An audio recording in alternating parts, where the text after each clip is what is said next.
ವೀಕ್ಷಕರೇ, ನಮ್ಮ ಚಳ್ಳಕೆರೆ ಟಿವಿಗೆ ಸ್ವಾಗತ. ಇಂದಿನ ಪ್ರಮುಖ ಸುದ್ದಿ.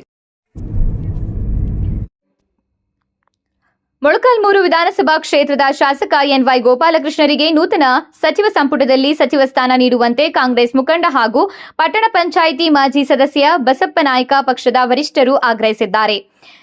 7 ಬಾರಿ ಶಾಸಕರಾಗಿರುವ ಎನ್ವೈ ಗೋಪಾಲಕೃಷ್ಣರಿಗೆ ಸಚಿವ ಸ್ಥಾನ ನೀಡಿದರೆ ಕೇವಲ ಮೊಳಕಾಲ್ಮೂರು ಕ್ಷೇತ್ರವಲ್ಲ, ಇಡೀ ಚಿತ್ರದುರ್ಗ ಜಿಲ್ಲೆಯ ಅಭಿವೃದ್ಧಿಗೆ ನೆರವಾಗಲಿದೆ. ಹಾಗಾಗಿ ನೂತನ ಮುಖ್ಯಮಂತ್ರಿ ಡಿಕೆ ಶಿವಕುಮಾರ್ ಅವರು ಸಚಿವ ಸ್ಥಾನ ನೀಡುವ ಮೂಲಕ ಬುಡಕಟ್ಟು ಜನಾಂಗದವರಿಗೆ ಸಾಮಾಜಿಕ ನ್ಯಾಯ ನೀಡುವಂತೆ ಕಾಂಗ್ರೆಸ್ ಮುಖಂಡ ಹಾಗೂ ಮಾಜಿ ಪಟ್ಟಣ ಪಂಚಾಯಿತಿ ಸದಸ್ಯ ಟಿ ಬಸಪ್ಪ ನಾಯ್ಕ ಒತ್ತಾಯಿಸಿದ್ದಾರೆ.